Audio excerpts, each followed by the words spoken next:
Hello, my name is Caryn Wells. I'm a professor here at Oakland University in the Department of Organizational Leadership.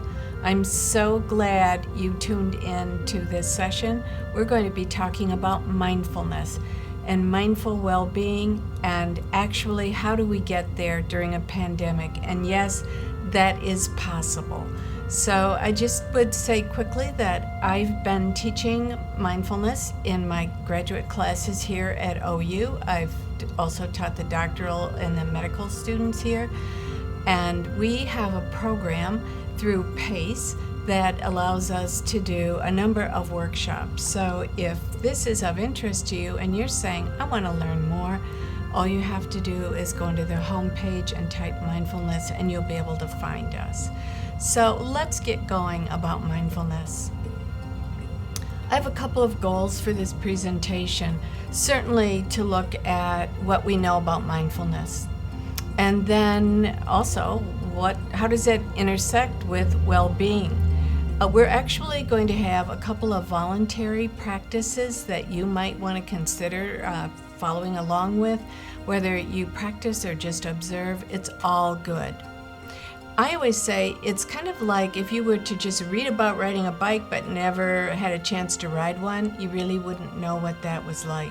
So I'm encouraging you, if you would like, to just try and see what mindfulness practice is all about. So first, what I wanted to do is talk about where we are with this pandemic, with COVID. And then after we move a little bit away from that, to look at, so what can we do to feel like we're not only just coping with it, but we hopefully are thriving during a very challenging time. So let me start off with the tough news, and it's really things we already know about. There's a lot of uncertainty about this illness. We hear from the news, is it getting worse? Is it getting worse here in this community, throughout the United States, throughout Europe, etc.? And then there's the illness. Just knowing that, yes, it can impact any age group. At one time, we weren't thinking that was the case. Then we know that people are preoccupied, they're distracted, just thinking about that. Do I go out? Do I wear a mask? Did somebody just sneeze? That kind of thing. And then, of course, we're concerned about our family and our friends. Is everybody okay? So what the research is saying is that with COVID, there are increased levels of anxiety. And so let me just talk a minute about anxiety. Anxiety is that feeling that we have when we feel overwhelmed, like it's too much that's going on. You can have all kinds of physical symptoms. You could just feel uneasy. Your sleep might be disrupted, that kind of thing. We also know that there are increased levels of depression. We'll look at that, actually, what the statistics say. And then there could be worry and a case of overwhelm.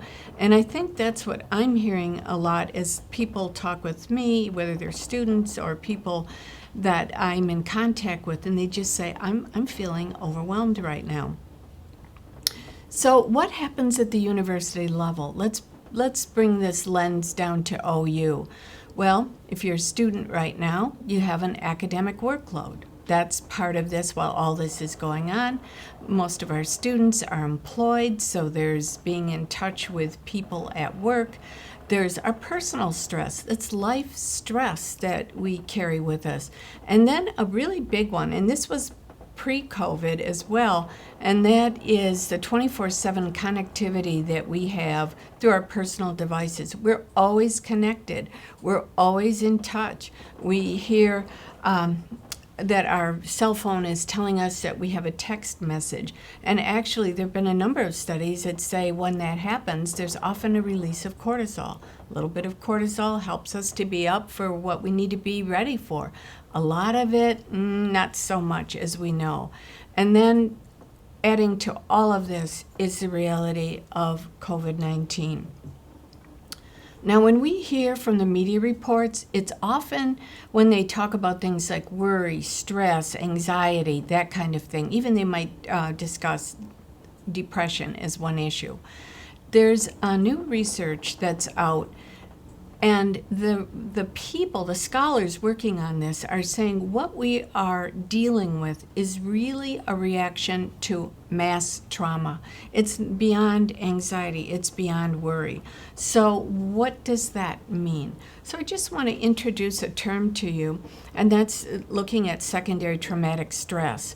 Well, we know that when people experience trauma themselves, and we're seeing that on the TV. You might be seeing that on social media.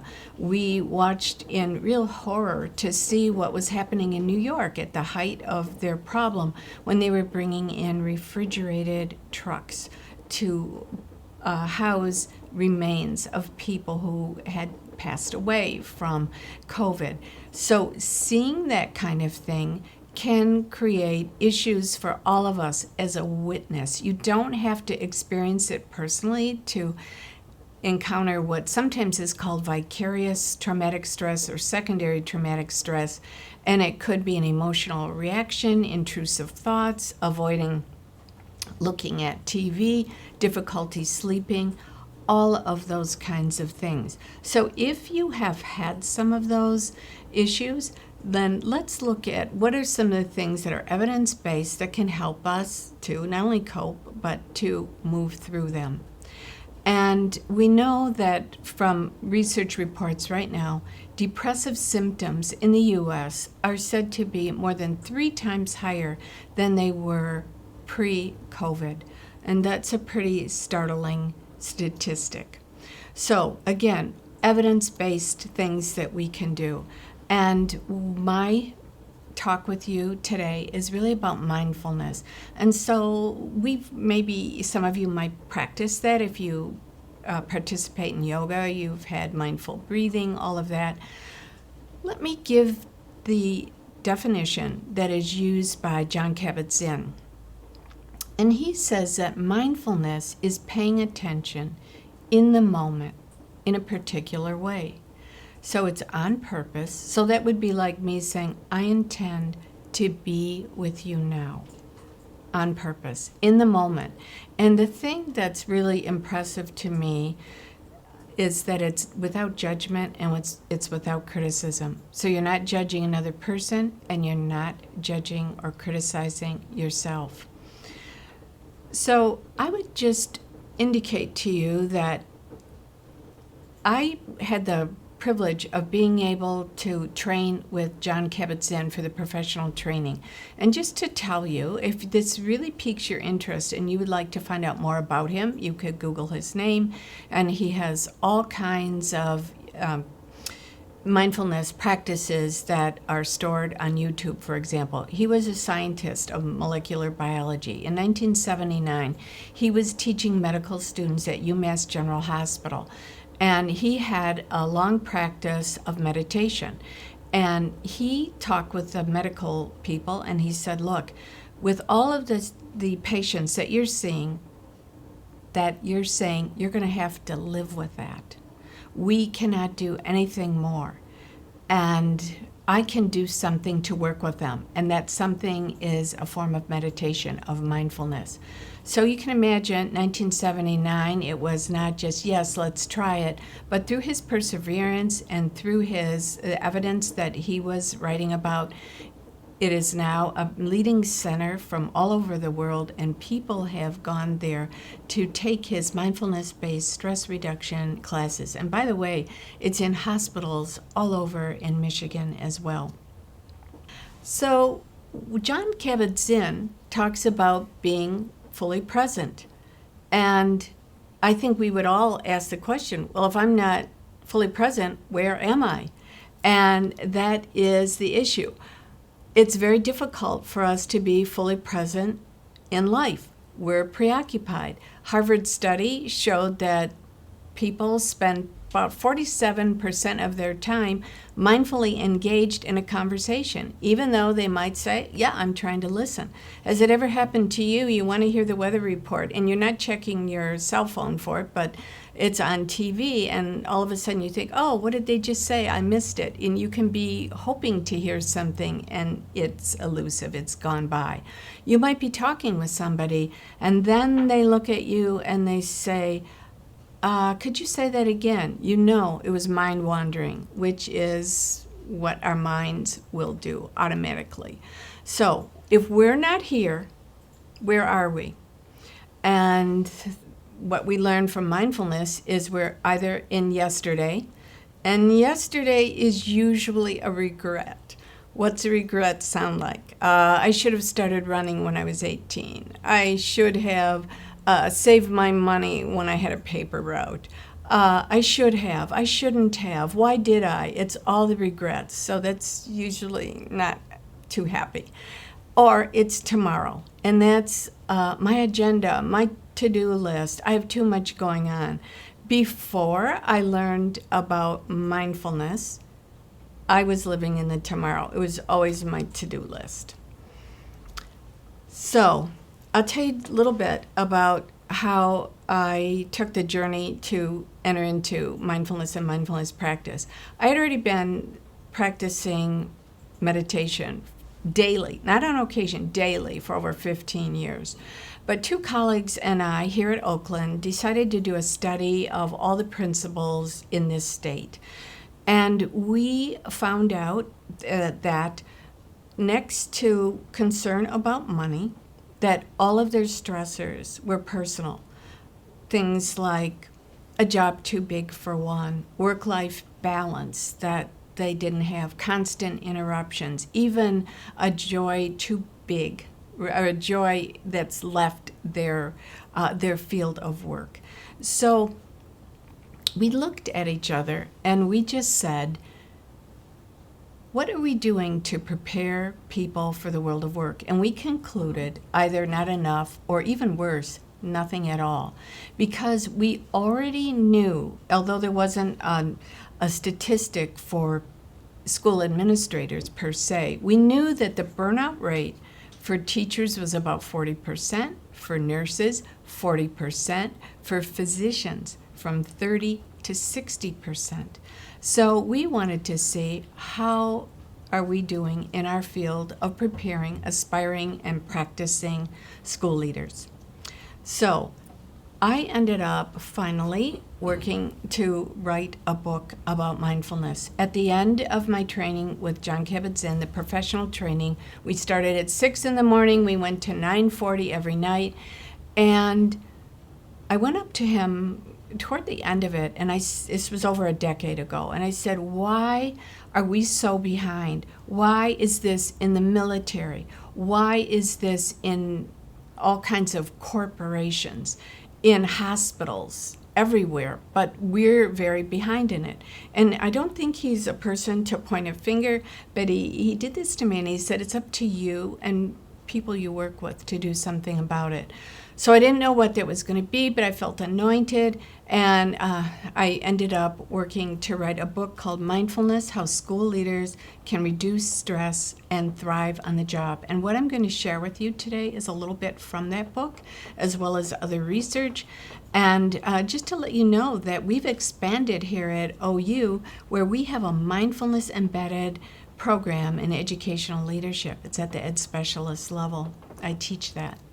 Okay, so when we have our workshops, they're full day. People come in and we learn about conceptually what is mindfulness and what is a theory, what can we learn from the evidence about it. But we also spend a lot of time to practice, and we have cushions, we have chairs, we have yoga mats, and so we actually also have those in the program that I teach. So, what are the benefits? Why practice mindfulness? What can it do for us? Well, there are many. I just want to share a few with you. It helps to lower anxiety, lower depression, lower the blood pressure of people. It also helps to increase the immune system. How do they even know that? Well, they've taken blood samples of meditators and non-meditators, and they've looked at the T cell activation after a flu shot, and they see what's happening with the immune system, how it's stronger. And that's one of the reasons why many hospitals are using mindfulness practice for people with very serious illnesses, chronic, pain, all of things like that. Another thing that really interests me is the resilience. It's about getting stronger. That's what we're talking about here today. What can we do to feel stronger and not feel like I'm in a collapse with this pandemic? That's resilience. So we'll look at that. It also helps with our improved outlook and our cognitive functioning. How does that work? Well, just to briefly say, we know when we're upset and we're nervous that our brain actually starts to shut down a little bit. And we're in fight-flight mode. And when we can relax, when we find calm, those channels are open.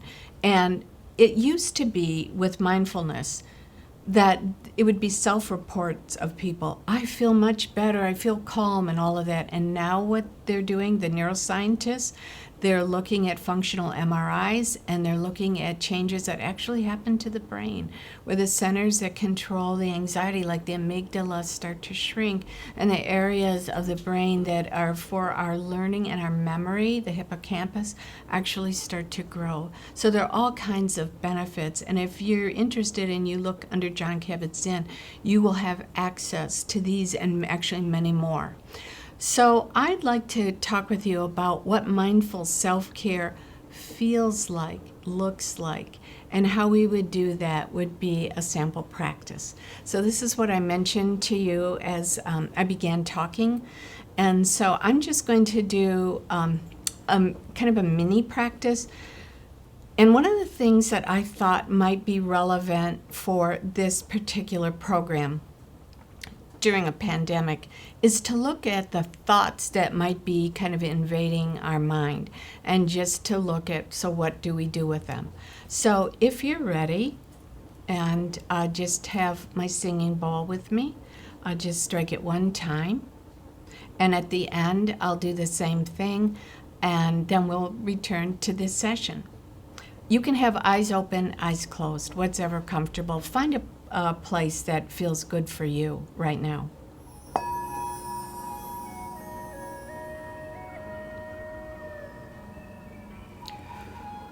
So just taking a few moments to settle in. Maybe feeling your feet on the floor, your legs on the chair, your hands might be on your knees, folded in your lap. And just knowing that you're here, maybe with an open and curious mind. And just asking yourself what quiet feels like to you.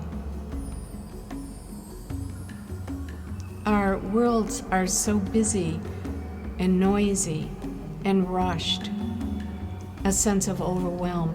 We don't always step away from that. And so to welcome yourself, you might even say something like, here, here.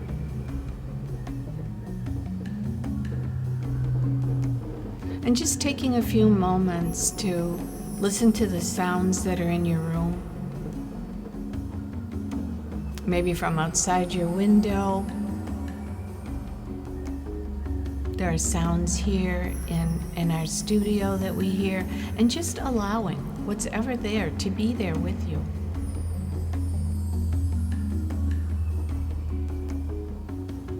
And taking a few moments to watch the thoughts that are entering your mind.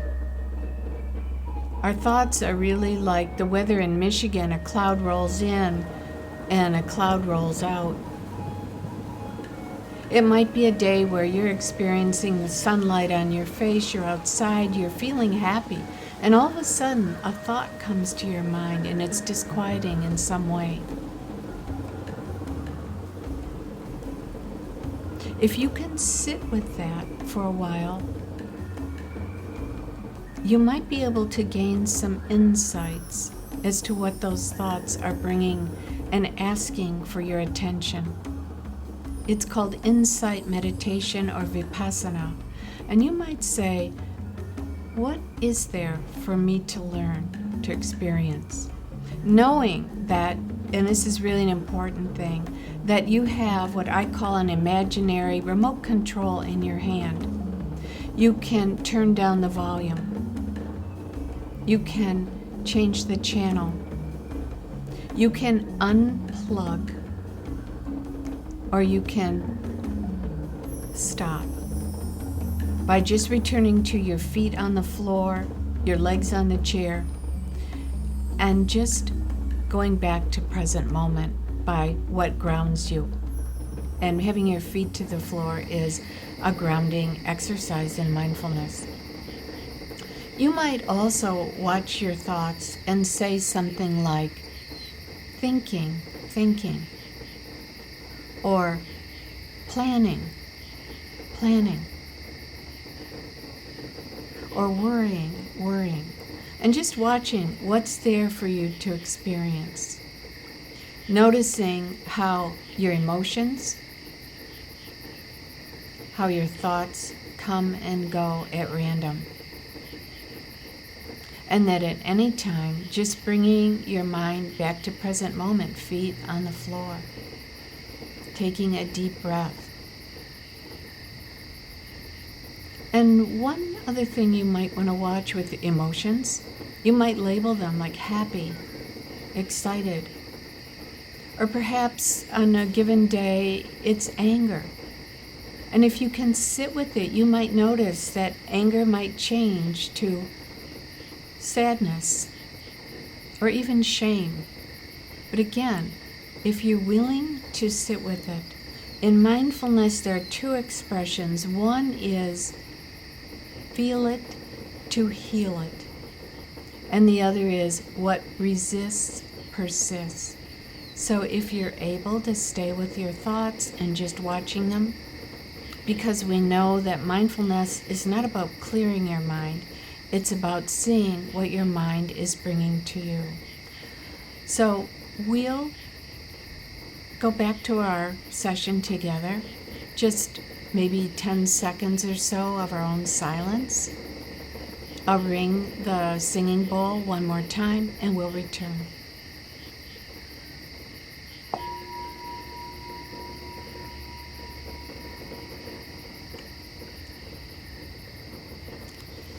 If you're wanting to remember what do you do? What are the steps, so to speak, of mindfulness? The acronym that's often used is RAIN.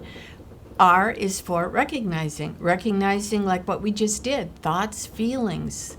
And the A stands for accepting. And it doesn't mean I'm accepting it will always be this way, but you're accepting that it's there, because remember when I said you have to feel it to be able to heal it? You know, sometimes people say, no, it's COVID, I want to resist all of that. Well, a response could be, well, how is that working for you? Because we know many times what we resist, that's what's waking us up at 3 a.m. So acceptance means I do this one practice with people, I lead that, and where I say something to the effect of, let me see you, let me feel you, let me hear you, you're here already. So that's the I is for investigating, you're seeing what's there, and then the N is really important. It's, I'm not going to identify with this. So it's not going to be the thing that defines me. So what I'd like to do is show the intersection of well-being with mindfulness. And one way we look at that is to think of your own life. So if you were to think about your own life right now, and given we're in the middle of a pandemic, where are you right now and how would you evaluate it? That's that simple. That's what happens with getting a sense of your well-being. So what we're looking at with this is subjective well-being. There are actually two types. There's subjective well-being, and that's where you just look at how satisfied are you? Are you more in a positive mood or more in a negative mood? And I will say something about that. We all have negativity bias that's kind of built in. The other type of well-being is psychological well-being. That's not the essence of this particular talk. But what I'd like to say is why well-being matters. Well, there are so many things, and I just want to name a few. It helps with our health and our longevity. It helps with our work and income, with social relationships, and with societal benefits. Well, you might be thinking to yourself, well, sure, I'd have all those things if I had a sense of well-being. But the researchers, and there are many scholars who write about well-being, and they say, actually, it's like happiness. That has to come first so we can work on our own well-being. And that's the really joyful message that's part of what I wanted to share with you, that I look at the intersection of mindfulness and resilience and well-being, and they're all there. Many times it's like legs of a chair that support the person. So, positive emotions, so feeling happy, feeling good, that's really an important part, a foundation for well-being. So Barbara Fredrickson, she actually used to be at University of Michigan. She's now at Chapel Hill. And what her research has proven is that instead of saying, I've got to stop all my negative thoughts, because, as I said, we do have negativity bias that's built in. She says instead, no, you try and increase your positive to negative 3 to 1. So you have a negative thought like, oh, it's raining outside right now, which it actually is where we are at. And you say instead, I don't have to water the flowers or the grass. And you just remind yourself something that's a little more positive.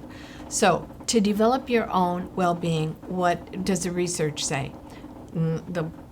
Basically, the number one thing is to practice mindfulness. It helps you. Because I'm a former teacher, counselor, assistant principal, and principal all at the high school level, I tend to see things like being up on the bleacher.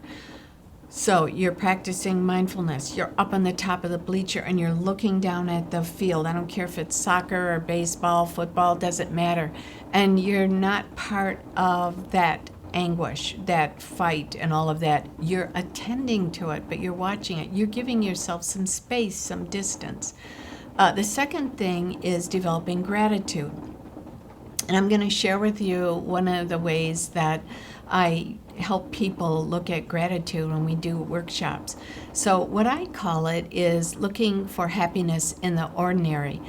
One thing about gratitude, there's a fabulous article called Teaching Children to Think Gratefully. It's a scholarly article. We have it here through Kresge Library. And I often use that when I do like parenting, mindful parenting kind of workshops and things like that. We can teach ourselves and we can teach our children to think gratefully. But really important is this belief, and I can do that. So in a workshop, and let me just try this with you here, I ask people, tell me something for which you are very grateful. And people often say, well, family, friends, faith, and maybe freedom that, we can vote, we can have a voice as U.S. citizens. All really important, and those are all really big things. So I say, all right, let's go down a flight and see what's ordinary that's around for us all the time. Something that I often share is that I live in a zone that we lose our electricity a lot. And it's not just like 3 hours, it's 5 days. So I have become a big fan of electricity. Now, it's ordinary that it's around us all the time, but I see it and I say, yes, the lights are working. Do you like ice in your drink? I happen to like iced coffee. So ice in a drink, that's kind of its own joy. So what happens if you start thinking about ordinary things that you think are marvelous and fabulous, that kind of thing, your brain starts to look for them. I walk my dogs every day during COVID. One of the things I'm newly grateful for, and I never noticed it before, is the bark on trees. Some look like it's prehistoric. Others have, they're all different. It doesn't matter what your ordinary thing is. You can train your brain to watch for them. All right, what if you are thinking right now, because I hear this all the time in my workshops, so I'll bring it up. What if you're saying, like what I hear, No, when I talk with myself, it's harsh, I'm critical, I'm angry, I'm mad, or I'm comparing myself to other people. Well, that gets into the area of self-compassion. So if you are feeling any of those things, the question would be this: what would you say to your best friend? You would encourage them. You would say, yeah, you can get through this. You're stronger than you know, all of this. And self-compassion is a huge foundation and builder of well-being. And it also helps people to be able to take a change of behavior that's needed for their own life, rather than capping out or saying, I just can't do that. It's like a growth mindset.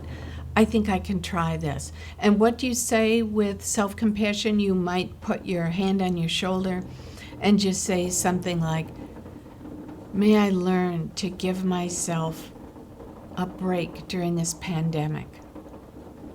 May I speak kindly to myself instead of harshly, that I should be doing better than I'm doing. It's all of those kinds of things. Again, how would you talk to your best friend?